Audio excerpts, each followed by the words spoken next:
पाएगा।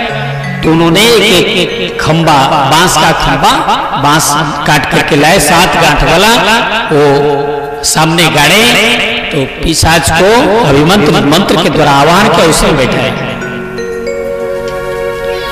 तो पहला दिन की कथा समापन हुई, पहला गांठ फट गई। इससे पता चला कि पिशाच बैठ के कथा सुन रहा था। दूसरा दिन की कथा समाप्त हुई, दूसरा गांठ फटी।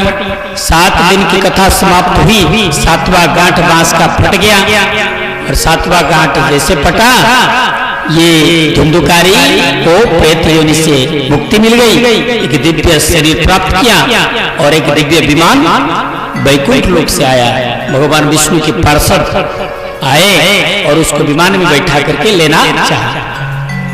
ये धुंधुकारी का आत्मा, जीवात्मा आकर के गोकर्ण जी के चारों तरफ परिक्रमा लगाई, उनको प्रणाम किया और जाने के लिए आज्ञा मांगी।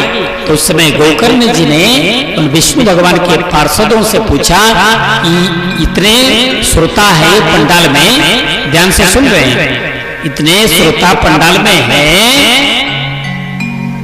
मुक्ति केवल धुंधुकारी को ही क्यों मिला? धुंधुकारी को मुक्ति क्यों मिली? तो भगवान विष्णु के पार्षदों ने कहा कि ये धुंधुकारी जीवन भर पाप कर्म किया था और ये इसका दंड भी इसको मिला। पिशाच शरीर में जब गया, बहुत दिन तक कष्ट पाया, बहुत दुख, बहुत यातना पाया है और इसका पाप, लेकिन भगवान की कथा ध्यान पूर्वक सुना है, क्योंकि दुख में था। जो व्यक्ति दुखी रहता है, भगवान की कथा को ध्यान से सुनता है, श्रद्धा से सुनता है। जिसके पास में सुख संपत्ति ज्यादा है, उसको अहंकार भी ज्यादा है, भगवान की कथा को ध्यान से सुनता नहीं है, अभिमान को लेकर के आता है कथा पंडाल में। कुछ लोग कथा पंडाल में बैठे हुए होते हैं, उनका मन घर में रहता है। कहीं भोजन ठंडा जाएगा तो क्या करेंगे? घर में तो रहते तो गरम गरम भोजन करते, इसलिए कुछ लोग कथा पंडाल में जल्दी आते ही नहीं है, भोजन ठंडा जाएगा, है ना? तो अभिमान को लेकर के आना नहीं चाहिए। जहां बैठते हैं कथा पंडाल में, तो मन को भी कथा पंडाल में लगा देना चाहिए, जैसे कि समाधि आ जाए, भूल जाइए संसार को। भगवान की कथा जब सुनते हैं, जैसे सिनेमा हॉल में जैसे चलचित्र दिखाई देता है मोबाइल में स्क्रीन पर, उसी प्रकार आपको लगना चाहिए इस सामने हमारा भगवान का जो चरित्र कथा हो रहा है, वहां कथा हम देख रहे हैं, सुन नहीं रहे। इतना एकाग्रता के साथ में आपको सुनना चाहिए, तो उसमें डूब जाना चाहिए कथा के अमृत में, सागर में डूब, कथा रूपी सरित सागर में डुबकी लगा लेना चाहिए और तब तक संसार को भूल जाइए। देखिए, फिर आपका मन का सारा डिप्रेशन, सारा एंजाइटी, सारा डिस्ट्रेस, क्या बोलते हैं सब बीमारी, नया नया बीमारी सब खत्म हो जाएगा, सारा मानसिक रोग दूर हो जाएगा। तो इसलिए श्रद्धा पूर्वक कथा सुनना चाहिए। तो भगवान विष्णु के पार्षद ने कहा कि श्रद्धा के साथ में कथा सुना था, इसलिए इसको मुक्ति मिल गई। और जितने लोग बैठे हैं शरीर तो पंडाल में, इनका मन घर पर है। कुछ लोग पंडाल में बैठ कर गप्पे मारते रहते हैं और इसी प्रकार तब जो है एक जगह देखिए, श्रोता भी 3 प्रकार के होते हैं। कितने प्रकार के? 3 प्रकार के। एक हो गया श्रोता, श्रोता माने जो भगवान की कथा को सुन करके अपने जीवन में उतारते हैं, ध्यान पूर्वक श्रद्धा से सुनते हैं।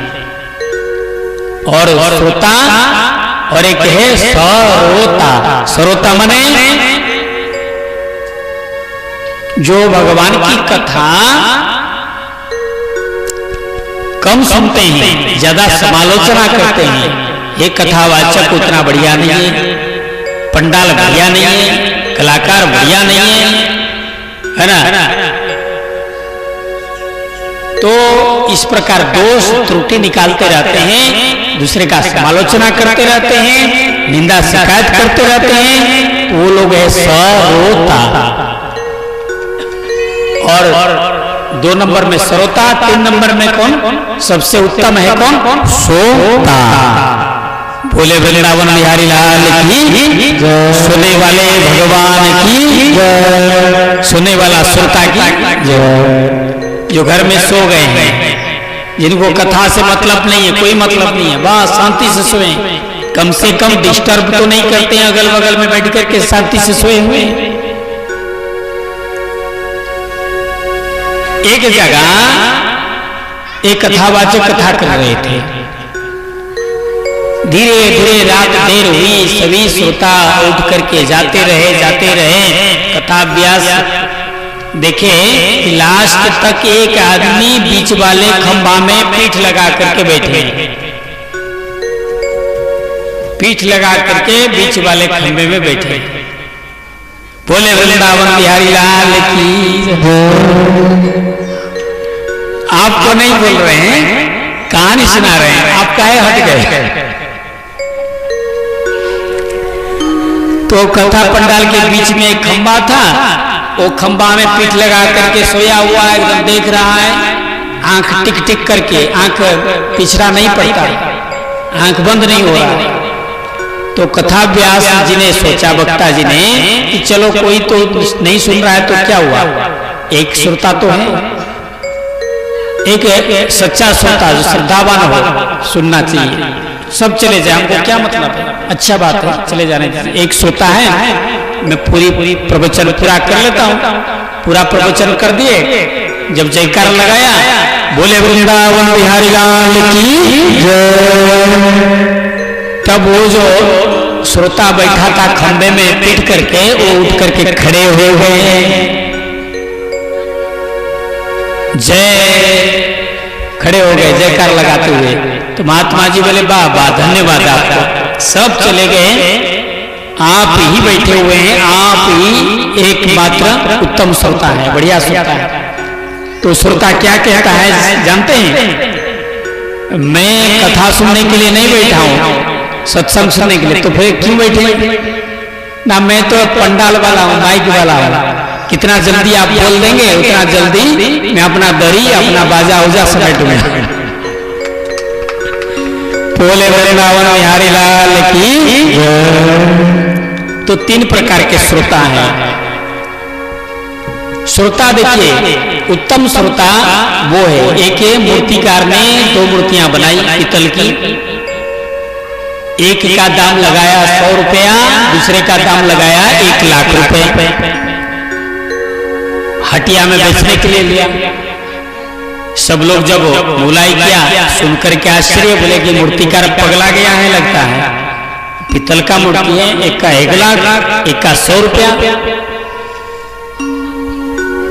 तो एक महात्मा जी आकर के पहुंचा, बोले कि अच्छा इसमें जरूर कुछ ना कुछ राज होगा। तो उन्होंने एक रस्सी धागा लेकर के एक मूर्ति के कान में डाला, उस कान में निकल गई। तो बोले ये मूर्ति जो है 100 रुपया का है, उन श्रोताओं का प्रतीक है जो भगवान की कथा को इस कान में सुन करके उस कान में निकाल देते हैं, जीवन में नहीं लगाते, पालन नहीं करते। और ये जो 1 लाख रुपया वाला मूर्ति उन श्रोताओं का प्रतीक है जो भगवान की कथा को सुन करके उन्होंने दूसरा धागा डाला तो कान में, तो जो कान दूसरा कान में नहीं निकला, सीधा चली गए पेट में। तो महात्मा जी बोले ये जो मूर्ति 1 लाख का है, इसलिए है उन श्रोताओं का प्रतीक है जो भगवान की कथा को सुन करके अपना जीवन में लगाता है। बोले वृंदावन बिहारी लाल की जय। तो इस प्रकार गोकर्ण जी का फिर दूसरी बार कथा किए तो बहुत सारे विमान आए।